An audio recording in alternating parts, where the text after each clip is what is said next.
L'association Agir pour réussir vous présente le micro-trottoir des marches. Est-ce que vous connaissez Martin Luther King ? Oui. Mes enfants, oui. Martin Luther King, ça a un rapport avec les Noirs, non? C'est ça? Il nous a libérés. Je le connais à travers les films. Ouais, il a fait des trucs... Black Power, non? C'est un Américain qui s'est battu pour les droits civiques. Apparemment, ça serait un grand homme. C'est pas celui qui a dit j'ai un rêve ou je sais pas quoi. Qu'est-ce qui vous évoque et pourquoi a-t-il milité ? Martin Luther King, c'était le symbole vivant aux États-Unis de la lutte contre la ségrégation. Par exemple, rien que dans les lieux publics, les robinets séparés pour personnes de couleur et personnes blanches. Un moteur parce que c'est une personne qui a fait changer les choses aux États-Unis, dans le monde. Un pasteur, non? Un pasteur, ouais. Il n'y avait pas la dame qui s'est assise dans le bus, je pense. Exact. Ben voilà, vous voyez. Pour moi, elle évoque la liberté. Je suis pas assez calé sur le sujet pour pouvoir y répondre, mais je sais que son action était très très bénéfique, surtout pour la communauté afro-américaine. Surtout qu'il a lutté contre la discrimination en Amérique. Il s'est fait assassiner. C'est la vérité. Ce drame a saisi d'effroi l'Amérique. Comme on dit, la vérité blesse. D'un côté, dans Malcolm X, ça va dire qu'il était beaucoup plus affirmatif, et Martin Luther King, c'était beaucoup plus le pacificateur, je dirais. Martin Luther King, lui, il a su rester calme. La haine ne supprime pas la haine, disait Martin Luther King. Seul l'amour y parviendra. Que nous, les jeunes, c'est comme ça, on veut tout de suite.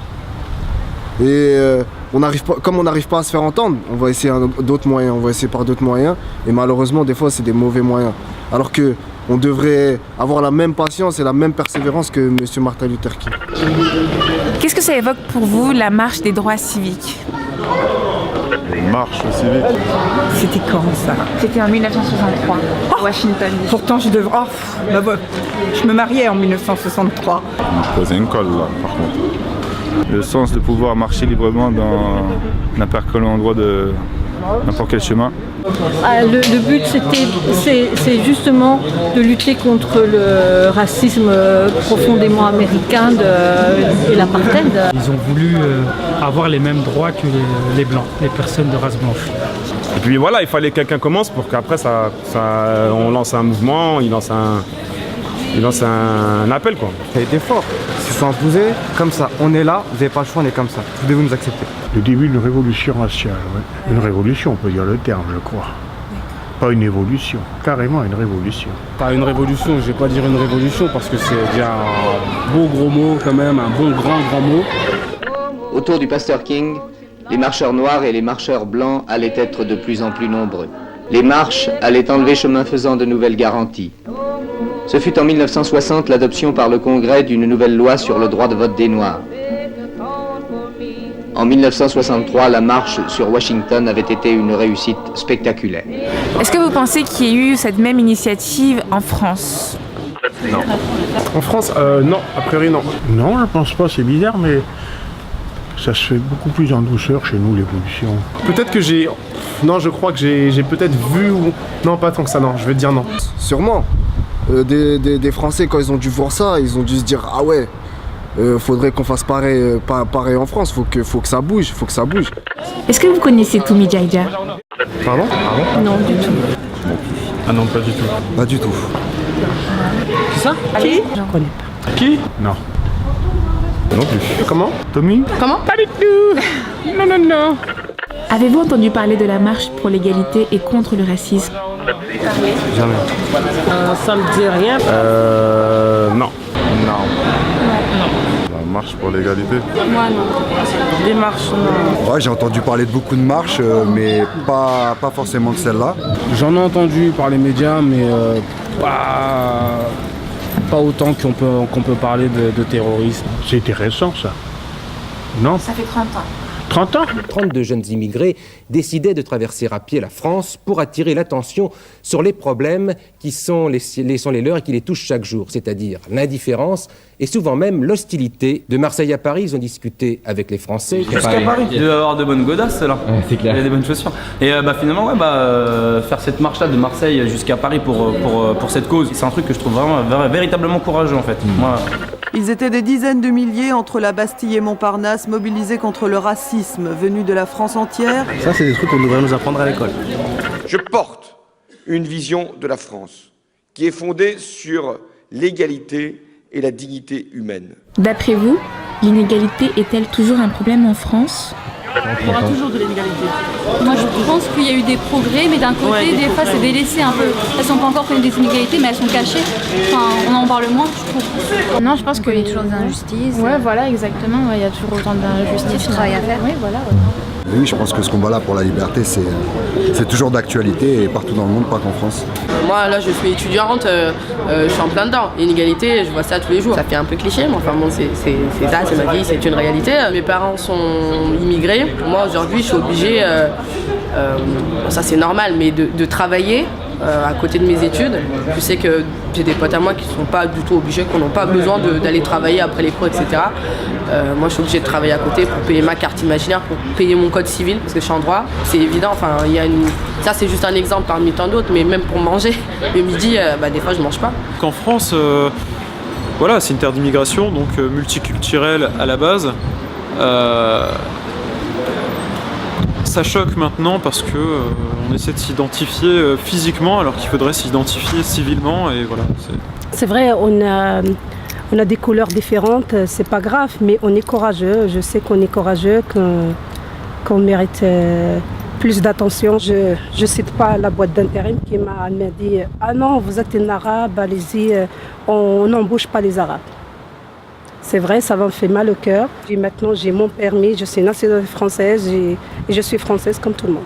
Pour moi, très franchement, c'est un faux problème parce que je considère qu'on veut justement nous assimiler à la société américaine alors qu'on n'a rien à voir et que les problèmes sont des problèmes sociaux et des revendications sociales qu'il faut avoir.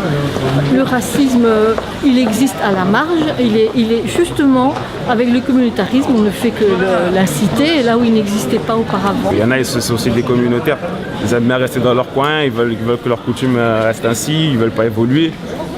Et voilà, on est en France, on est dans un pays où il y a plusieurs ethnies, plusieurs communautés, plusieurs religions. Il faut savoir faire avec. Ça vient toujours à la base de peur. On a peur de ce qu'on ne connaît pas. J'étais dans un magasin, je passe devant et une personne me dit « Ah bah ça y est, c'est le tour du nègre ». Bon, moi je n'entends pas, j'ai mes écouteurs, je ne dis rien, je ferme ma bouche, je me retourne et comme tout bon nègre, je type. La personne s'est sentie un peu conne. Je l'ai regardé, je dis écoutez, la France c'est comme ça aujourd'hui. Je vais à Paris, je me promène à Notre-Dame, je me prends n'importe où, je me fais contrôler. Je me fais contrôler minimum une fois par mois. Ça c'est une chose que j'ai jamais compris. Et je vois des amis à moi qui sont d'origine, je veux dire le mot, ils sont blancs, ils sont jamais contrôlés. C'est l'inégalité qui me touche le plus en ce moment. On a un potentiel, on n'est pas juste là à faire des sous-métiers comme on dit et tout. Oui, parce que moi je travaille dans un milieu un peu spécial.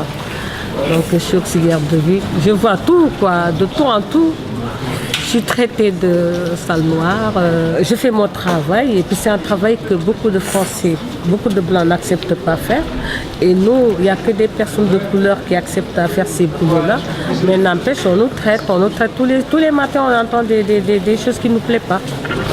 Est-ce que vous pensez qu'il faudrait refaire une marche pour l'égalité et contre le racisme ?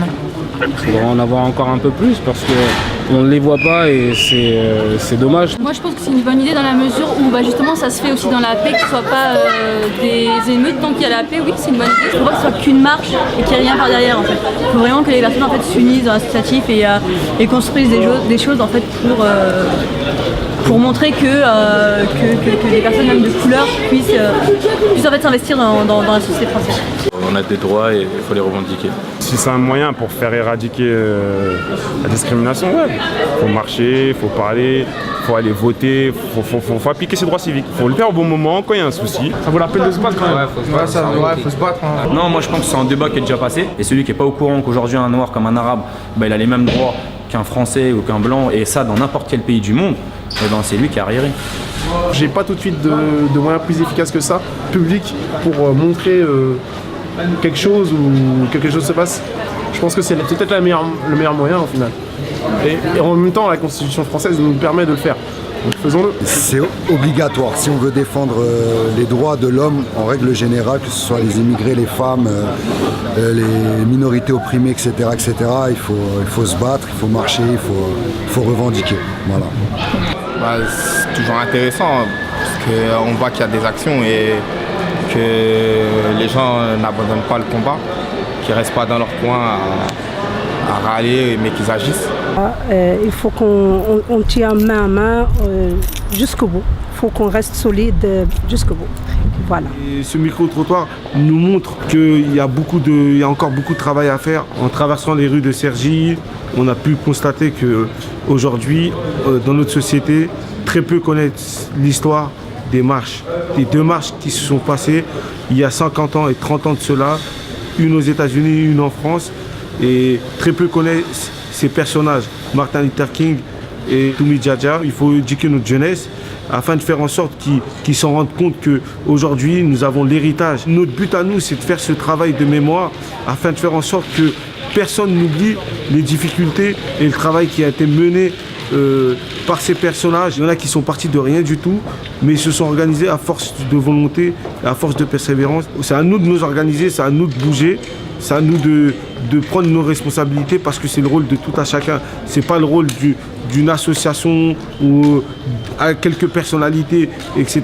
C'est notre rôle à nous. On a des choses à laisser aux futures générations qui viendront après. Eux-mêmes se poseront la question, qu'est-ce que nos aînés ont fait pour nous, qu'est-ce qu'ils nous ont laissé. Et c'est à nous aussi de préparer les futures générations afin qu'ils puissent continuer et terminer le combat et le travail qu'on est en train de mener aujourd'hui.